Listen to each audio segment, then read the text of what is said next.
It's been quite a journey, actually. So I'm Elle Tisane, and grew up loving music and loving everything that I have to do, I get to do. Super grateful that I have had the pleasure of being in this industry, the entertainment industry, where, yeah, you get to sort of just do a bit of everything. So my background is in the entertainment industry, and I've also done some presenting, some acting. Born and raised in Pretoria, South Africa. Pretoria, in a little town called Atteridgeville. Raised by my grandmother with a lot of discipline.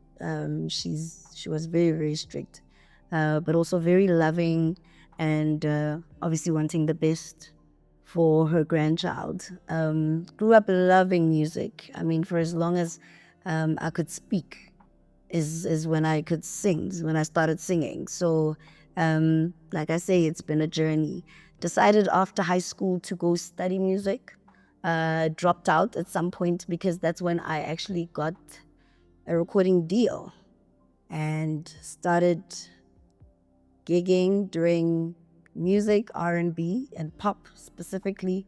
And at some point, I felt quite out of character being in that space, mainly because I was raised at church. So when I really started really singing was being at church, you know. So when I then decided to do the R&B and pop recording, it was strange for a lot of people that I grew up with, that I knew. So yeah, it was a beautiful journey though, being in that space, a beautiful season where I got to learn quite a lot, where I got to just also understand what impact music has on people. You know, I'll forever give credit to the guy who found me and who recorded me when I started with this journey. His name is Bonsai. And we wrote a song together called Nobody But You. Beautiful song that will definitely outlive the both of us. And that song sort of,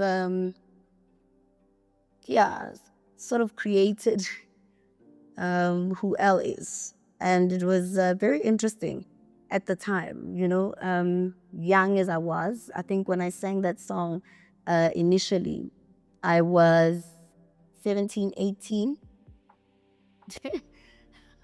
I don't want to say how old I am now, but I have a 16-year-old, you know? So when we started then, it really was just magical. And at the same time, even though one was releasing the genre R&B and pop, there was a lot of content that was completely gospel. If you listen to the lyrics of Nobody But You, you will literally hear that there's a lot of the subtext. So like you can hear that we're talking about someone who's bigger than just a human, you know. Um, so yeah.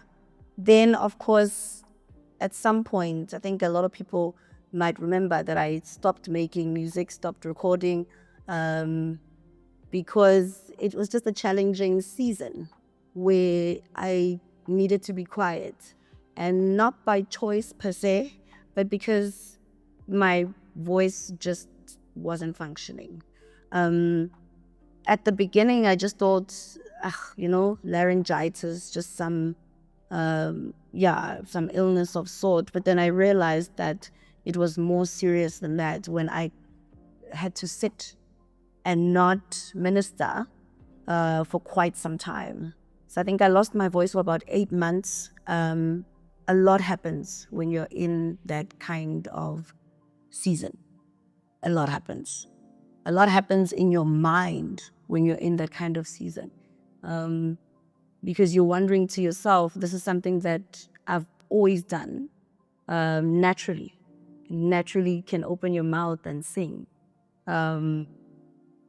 But then, yeah, it's not natural anymore, so coming back then into the music scene again, and not just music, I think it's just everything, because everything I do in my career requires my voice.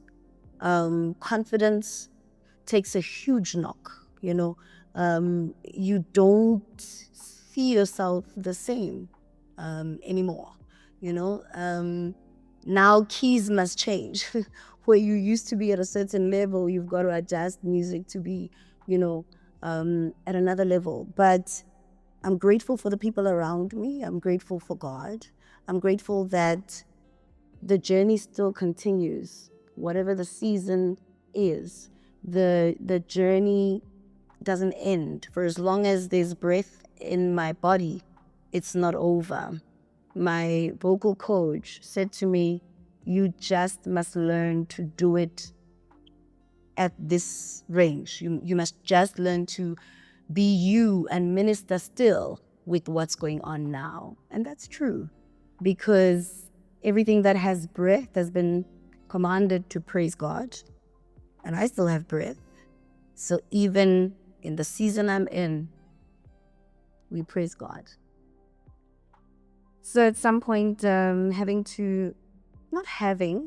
but as I said, that one wasn't feeling like themselves when when I recorded the R&B and the pop, and there was always such a subtext of gospel, and God and Jesus. Definitely had to transition into doing gospel faith music, naturally that's where I belong. That's where I knew that purpose would be fulfilled. We are now at the still in season project, and we're so excited that the music is coming out, and people are embracing it. People are just excited to see what God is building, what God is doing, to see that He remains present at all times, in all seasons. He just remains faithful. So yeah, look out for the music. It's gonna come at you at a very high speed. We're excited.